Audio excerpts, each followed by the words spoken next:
नमस्कार मित्रों, स्वागत है आपका हमारे YouTube चैनल में।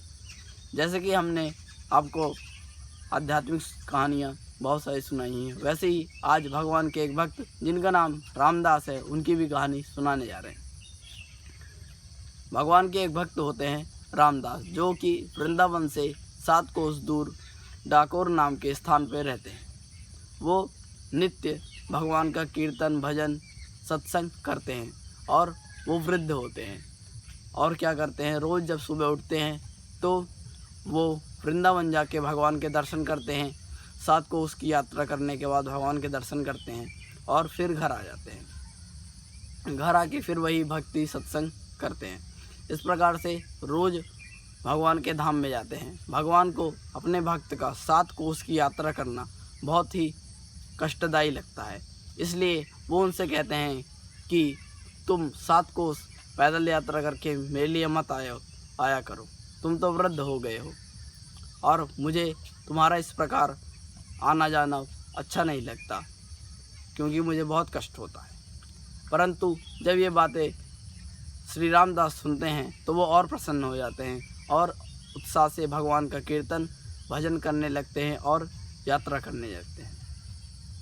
ऐसे ही वो नहीं मानते तो भगवान उन्हें आदेश देते हैं कि आप एक काम करो, वृंदावन में एक स्थान पे ये मेरी मूर्ति जो रखी हुई है, उस मूर्ति को ले जाके तुम डाकोर में स्थापित कर दो और वहाँ पे ही पूजा किया करो। देखिए कितना बड़ा भाग्य है उनका कि भगवान खुद आदेश दे रहे हैं कि मेरी मूर्ति को ले जाके अपने निवास स्थान में जगा दो।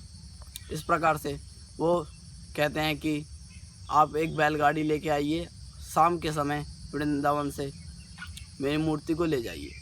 तो इस प्रकार से वो करते हैं, बैलगाड़ी पे जाते हैं शाम के समय और देखते हैं कि सब लोग वहाँ पे सो रहे होते हैं और वो जाके मंदिर में से श्री विग्रह जो होता है भगवान का, उसे लेके बैलगाड़ी में रख के चलने लग जाते हैं। अब क्या होता है, धीरे धीरे वो भगवान का भजन भी करते रहते हैं और वो ऐसे सोचते हैं कि भगवान जो बैलगाड़ी में बैठे हुए हैं वो सो रहे हैं और वो भगवान को गीत गा के प्रसन्न कर रहे हैं। इस प्रकार जैसे ही सुबह होने लग जाती है तो मंदिर के जो पुजारी होते हैं और जो पंडित लोग होते हैं, सब लोग उठ जाते हैं और देखते हैं कि भगवान का श्री विग्रह वहाँ पे नहीं है। वो चिंतित होकर ढूंढने लग जाते हैं तो देखते हैं कोई बैलगाड़ी आ रही है, तो वो लोग क्या करते हैं, उस बैलगाड़ी का पीछा करते हैं। इस प्रकार से वो ले जा रहे होते हैं, भगवान का भजन करते रहते हैं। तो भगवान को तो पता चल जाता है कि उनके भक्त के ऊपर संकट आ रहा है। तो वो जो पंडित लोग होते हैं वो सोचते हैं कि ये चोरी करके ले जा रहे हैं इस मूर्ति को। तो भगवान उन्हें आदेश देते हैं कि सामने ही एक कुआं है, उस कुएं में इस मूर्ति को डाल देना, जिससे कि जब वो लोग आएँ तो उन्हें पता ना चले कि मेरी मूर्ति तुम्हारे पास है। ऐसे ही वो करते हैं, वो मूर्ति को कुएं में डाल देते हैं। अब वो लोग आते हैं तो सोचते हैं कि यही चुरा के ले जा रहा था, तो तुरंत उसकी जो भगवान के भक्त होते हैं उनकी डंडे से मार मार के उनकी पिटाई करने शुरू कर देते हैं। उनके शरीर से रक्त निकलने लगता है, वो बेहोश होकर गिर जाते हैं। और जब ये इस प्रकार से मार रहे होते हैं तो भगवान की लीला शक्ति उनकी मदद नहीं करती है, मतलब रामदास की मदद नहीं करती है। वो उनके भक्त की परीक्षा लेना चाहती हैं। इस प्रकार से जब वो बेहोश हो जाते हैं तो जो पंडित लोग होते हैं उस कुएं में से भगवान की मूर्ति को निकालते हैं।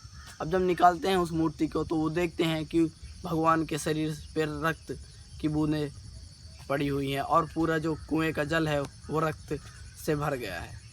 जब वो पंडित जो लोग होते हैं वो मूर्ति को ले लेते हैं तो जो भगवान की लीला शक्ति होती है वो क्या करती है, जो रामदास होते हैं उनको स्वस्थ कर देती है, क्योंकि वो परीक्षा में उत्तीर्ण हो जाते हैं।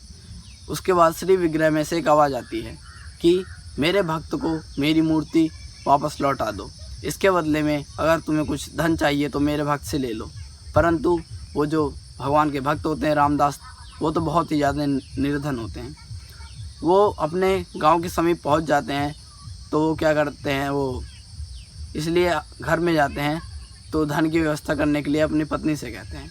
इस तरफ जो ब्राह्मण होते हैं वो क्या करते हैं, तराजू लेके आ जाते हैं कि एक तरफ श्री विग्रह रख देते हैं और दूसरी तरफ वो धन की लालच में धन लेने के बारे में सोचते रहते हैं।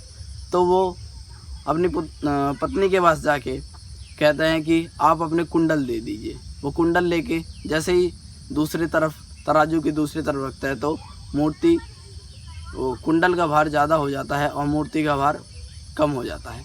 इस प्रकार से भगवान क्या करते हैं, अपने भक्त को अपनी मूर्ति वापस लौटा देते हैं और उन्हें कहते हैं, जो दूसरे पंडित आए रहते हैं, कहते हैं कि अब ये जो मूर्ति है, ये श्री विग्रह है, ये तो मेरे भक्त का हो गया है और तुम लोग जाके कोई दूसरी मूर्ति स्थापित कर दो।